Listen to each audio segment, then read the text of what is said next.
Mga minatuloy-tuloy na po tayo sa pag-aaral ng salita po ng ating pinakamamahal sa Kristo na kung saan dadalhin po ng ating pinagpala mga ngaral, beloved preacher Mars Pacton, bilang paggalang po sa salita ng ating pinakamamahal sa Panginoong Yesu Kristo, tayo pong lahat ay tumayo mga minamahal. Tayo pong lahat ay tumayo bilang paggalang po sa salita ng ating dakilang Diyos.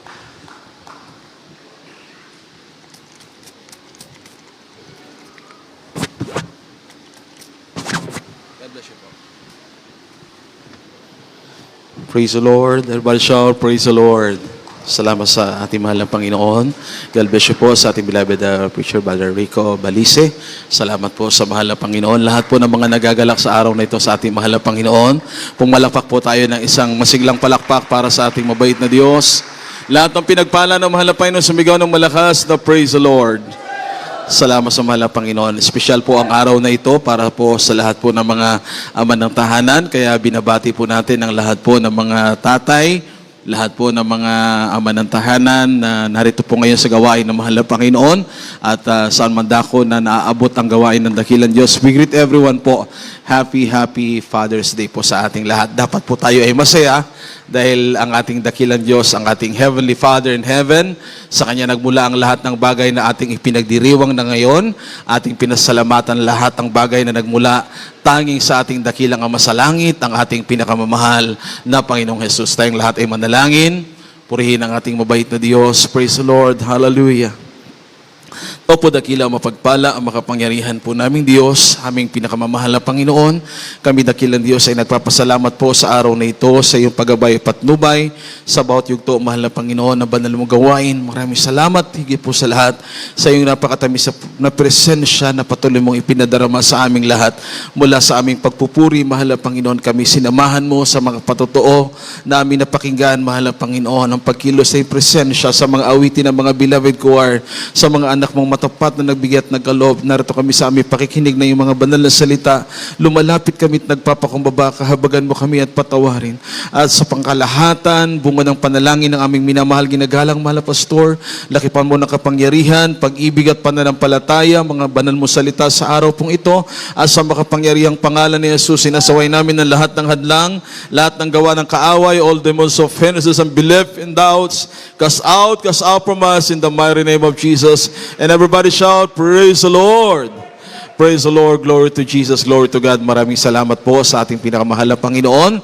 At tayo po ay nagpapaabot sa mga sandaling ito, pinakamataas na pagpupuri, pinakamataas sa pagluluwalhati, pagdakila at pagsamba sa ating Diyos na makapangyarihan po sa lahat, ang ating pinakamahal na Panginoong Jesus. He is the King of Kings, the Lord of Lords, the Alpha and Omega, our loving God, our dearest Jesus. Tayo rin po ay nagpapaabot, ating pagbati po, ating pagrespeto, dobling paggalang at pag-alala po sa blessed teachings and preachings at ng ating beloved honorable parents in the Lord, our dearly beloved honorable pastor, Evangelist Wildes Rod Almeda, and our dearly beloved honorable assistant pastor, Linus Almeda. We love you so much po. Also, we greet with love and respect the beloved Almeda children and family. Sa lahat po ng mga minamahal na mga kapatiran, beloved choir members, co-workers, mga beloved webcast viewers, beloved visitors, magandang araw po sa ating pong lahat. Purihin ang ating napakabait na Diyos. Tayo ngayon, mga minamahal, ay nagdiriwang. Tayo ngayon ay nagpapasalamat sa mahal na Panginoon. Every third week of the month of June, mga minamahal, we are celebrating Father's Day po. Kaya sa araw na ito, tayo po ay nagagalak sa mahal na Panginoon for giving each and everyone, mga minamahal na mga huwarang mga ama ng tahanan, ang kanilang mga sakripisyo, ang kanilang mga pagtitiis ay atin pong kinikilala, atin po mga minamahal pinasasalamatan sa ating pinakamamahal na Panginoon. And we greet our beloved noble pastor, Evangelist Wildes Rod Almeda. Happy Father's Day po. We thank the Lord for all your prayers for each and every one of us. The living legacy po ng ating dearly beloved noble parents in the Lord will always be in our hearts, mga minamahal, bilang mga pinagpalang mga mananampalataya na mahal na Panginoon, na naturuan po nila, na naabot na kanilang mga panalangin, tayo pong lahat ay labis na pinagpala ng ating dakilang Diyos. Ganon din po sa ating beloved Minister Wildy James Almeida Jr., beloved Minister Pauls, happy birthday, happy Father's Day din po mga minamahal, at ganon din po sa mga beloved son-in-law ng ating beloved parents in the Lord, mga minamahal mga beloved ministers, and all mga minamahal beloved Father na narito po ngayon sa gawain ng mahal na Panginoon. Happy Father's Day po sa ating lahat. Lahat ng mga masayay, sumigaw ng malakas na praise the Lord. Praise the Lord. Ang ngiti po natin mga minamahal, yan po ay libre. Ano po? Amen? Amen? Everybody shout praise the Lord. Ang sabi nila mga minamahal na ang Kristiyano daw pinagpala, ngumingiti sa presensya ng Diyos. Amen? Ngumingiti raw yan mga minamahal, nagagalak sa mahal na Panginoon. Amen? Amen? Everybody shout praise the Lord. Kumbaga mga minamahal, bilang believer tayo ng mahal na Panginoon, na tayo po ay totoong pinagpala ng ating dakilang Diyos. Nagalak ang ating mga puso sa panahon na tayo po ay tinawag ng mahal na Panginoon. Tayo po'y hinirang ng ating dakilang Diyos. Kaya nga, ang bawat sambayanan ng mga believer ng mahal na Panginoon, na meron pong pagmamahal sa dakilang Diyos, meron pong pag-ibig sa mahal na Panginoon, yan po ang mga pinagpalang pamilya na naglilingkod sa ating pinakamamahal na Panginoon. Palakpakan nating lahat ang ating napakabait na Diyos. Kindly po mga minamahal, basahin natin ang ating mga banal na kasulatan. Pag-aralan natin ang salita ng ating mahal na Panginoon in the book of Exodus chapter 20 verse 12. Pamagatan natin ang ating paksa ngayong araw pong ito mga minamahal, honoring the sacrifices of a godly father. Ang sabi po dyan, pagkilala sa mga sakripisyo ng mga amang makadiyos. Basahin natin, kindly po, maminamahal. God bless you po, beloved preacher. Praise the Lord. Hallelujah. Ito po, from the book of Exodus, chapter 20, verse 12. Amen. Lipat eh. Honor thy father and thy mother, that thy days may be long upon the land which the Lord thy God giveth thee. Igalang mo ang iyong ama at ang iyong ina, upang ang iyong mga araw ay tumagal sa ibabaw ng lupa na ibinibigay sa iyo ng Panginoon mong Diyos. Amen. Praise the Lord. Amen. Hallelujah. Next verse natin, kindly prepare na po. English, Tagalog tayo, magbabasa tayo sa next verse natin. Ano po? I-prepare natin ang 1 John chapter 3 verse 1. Everybody shout, praise the Lord. So honoring, beloved brethren, mga minamahal, our Father na bigay ng mahal na Panginoon. It is the commandment of the Lord. Utos po ito ng mahal na Panginoon. Honoring our Father is to convey a sense of importance, appreciation, and gratitude for all the sacrifices that He did for His family.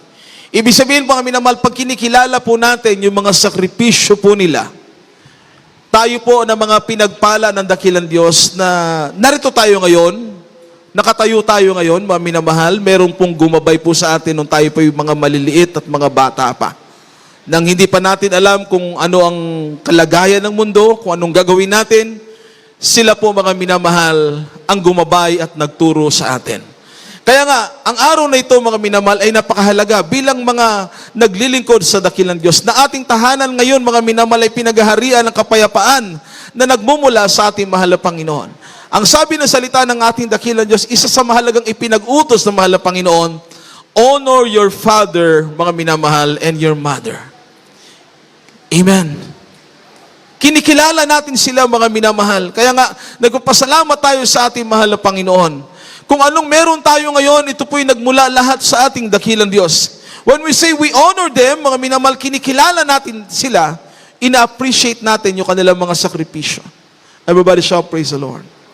Kaya nga, pag dumating po yung Mother's Day, every second week of the month of May, mga minamahal, ino-honor natin ang ating mga ina ng tahanan. Kinikilala natin ang kanilang mga sakripisyo, ang kanilang mga pagtitiis, ang kanilang mga paghihirap. Ganon din pagdating po ng Father's Day, mga minamahal. Sa lahat ng mga mananampalatayang pinagpala ng ating dakilang Diyos, tingnan niyo po yung mga tatay niyo ngayon, yung mga ama natin ngayon, mga minamahal. Karamihan mga minamahal sa mga ama ng tahanan, makikita niyo po yung kanilang kalagayan ngayon. Ang iba mga minamahal, pumuti na yung buhok. Ano? Everybody shout, praise the Lord. Dumami na po yung green hair. May mga pasma, may mga rayuma na.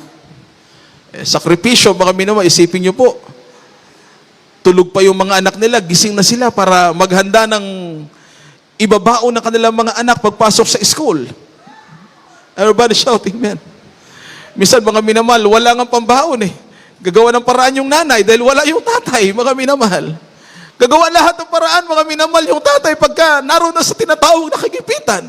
Dahil sa malaking pagmamahal sa pamilya, ang mga sakripisyo nila, ang mga pagtitiis nila, paghihirap nila, mga anak na ngayon ay pinagpala na. Meron na kayong mga minamahal trabaho, may hanap buhay na kayo. Suklian natin ang kanilang mga sakripisyo at pagmamahal. Amen?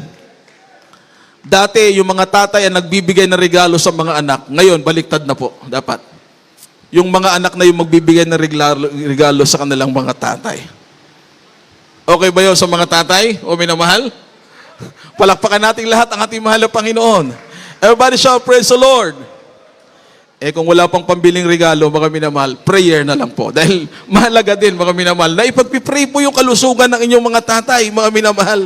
Yung kalakasan po nila araw-araw para patuloy tayong sama-sama na maglilingkod sa ating mahal na Panginoon. Everybody shout, praise the Lord.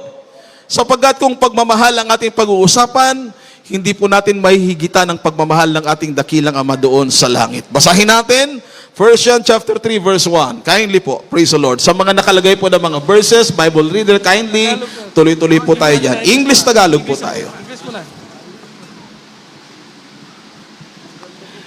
From the book of 1 John chapter 3 verse 1. Behold, what manner love the God, the Father had bestowed upon us, that we should be called the sons of God, and therefore the world knoweth us not, because it knew Him not. Dito po sa unang Juan, Kapitulo 3, versikulo 1. Basta ninyo kung gaano ang pag-ibig na pinagkaloob sa atin ng Ama, upang tayo'y mga tawag na mga anak ng Diyos. At tayo'y gayon nga, dahil dito'y hindi tayo nakikilala ng sanlibutan, sapagkat siya'y hindi nakikilala nito. Amen. Ating magsabi ng malakas na praise the Lord. Salamat po sa ating mahal na Panginoon. Ang salita ng ating dakilang Diyos, sinasabi po dito, mga minamahal, the greatness of God's love. Gaano kadakila ang pagmamahal ng ating Diyos Ama sa langit. Dahil tayo yung mga anak ng ating mahal na Panginoon, magmula ng ating paglingkuran ng ating dakilang Diyos, siya, mga minamahal, na nagbigay buhay sa atin, ang ating mahal na Panginoon, ang ating makapangyarihang Diyos Ama sa langit, sa Kanya nagmula ang lahat ng meron tayo ngayon. Ang ating lakas nanggaling sa mahal na Panginoon. Ang ating buhay, ang ating hiningay nagmula sa mahal na Panginoon, ng araw-araw ng mga pagpapalang ating natatanggap, maging ang pag-iingat, mga himala nagmula sa dakilang Diyos, lahat po ito ay galing sa mahal na Panginoon. Our Heavenly Father in heaven, ang lahat ng bagay na ginawa ng mahal na Panginoon para sa kabutihan po nating lahat. Tinawag niya tayo, tinubos tayo ng mahal na Panginoon doon sa pagkapahamak. Nang tayo'y mga makasalanan pa, ang sabi ng Biblia, siya'y namatay para sa atin. Inihandog ng ating mahal na Panginoon ang kanyang buhay para sa ating lahat. Kaya kung meron man tayong tatawagan sa panahon ng panganib, sa panahon ng problema, ang ating dakilang Ama sa langit na laging naghihintay sa kanyang mga anak na tumawag sa kanyang dakilang makapangyarihang pangalan. Everybody shout, praise the Lord. Ang sabi ng talatang ito, sabi ng Word of God, praise the Lord, hallelujah, amen. Sabi ng salita ng dakilang Diyos, na tayo mga minamahal ay inibig ng ating mahal na Panginoon. Hallelujah. Ihanda na po natin ang ating mga next verses, mga minamahal. Ang sabi ng Word of God ng salita ng ating pinakamahal na Panginoon. 1 John 3 verse 1. Behold, what manner of love the Father hath bestowed upon us, that we should be called the sons of God. Therefore, the world knoweth us not, because it knew Him not. Amen. Anong mahalagang bagay na dapat gawin ng mga totoong anak ng mahal na Panginoon? as we honor the sacrifices of all fathers, godly fathers, na bigay ng mahal na Panginoon sa ating lahat. Above everything, we need to offer the one that give us life today.